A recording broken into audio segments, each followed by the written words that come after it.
মাফিয়াদের বিজেপির কেন্দ্রীয় কার্যালয়ে সরলেন।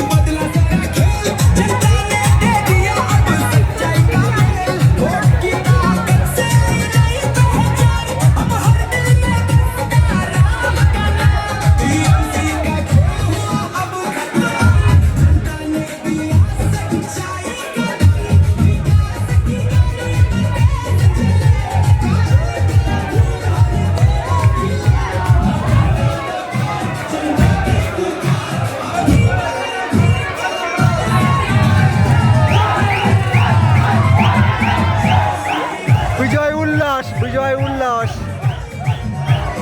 বিজেপির বিজয় উল্লাস কেন্দ্রীয় কার্যালয়ে 15 বছরের অপশাসনের সেই মুক্তির হাত থেকে আজকে সাধারণ মানুষের উল্লাস, সাধারণ মানুষের জয়।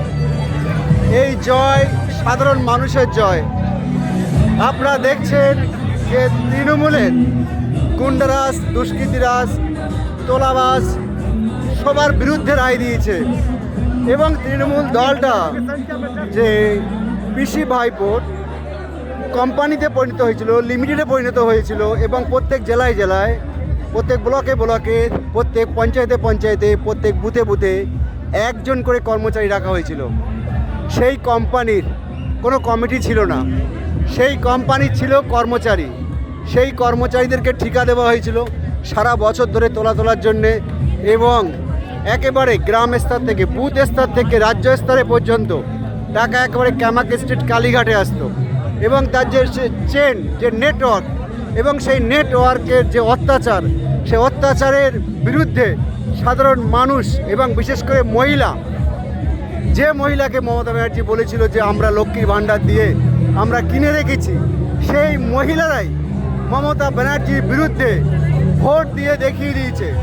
তারা মমতা ব্যানার্জির বিরুদ্ধে ভোট দিয়ে দেখিয়ে দিয়েছে যে মানুষ, যে সবার উপরে মানুষ সত্য, তাহার উপরে নাই।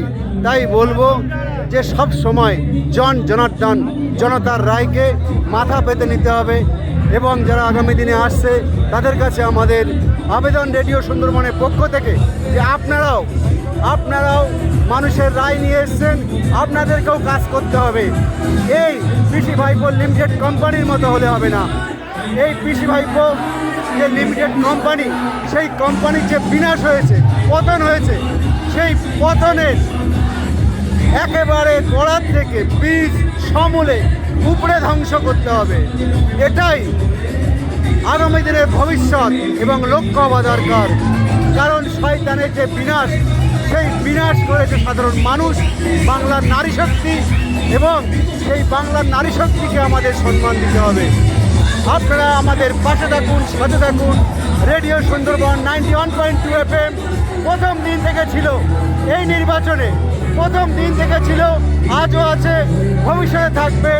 বড় বড় মাফিয়াদের, বসিরহাট মহকুমা সাব ডিভিশনের বড় বড় মাফিয়াদের যে চোখে লাল চোখের চাউনি, যে হুমকি ধুমকি, সন্ত্রাসকে উপেক্ষা করে আমাদের রেডিও সুন্দরবনের সমগ্র কর্মীরা যেভাবে ঝাঁপিয়েছিল বসিরহাট সাব ডিভিশন জুড়ে, বাংলা জুড়ে, সেটা আপনারা দেখেছেন এবং আপনারা আগামী দিনেও দেখবেন যে আমরা কোনো সন্ত্রাসকে, আমরা কোনো মাফিয়াকে, কোনো রাহাজানিকে, কোনো মস্তানকে, সে যত বড় মস্তান হোক, তার চোখে চোখ রেখে রেডিও সুন্দরবন নিউজ করবে।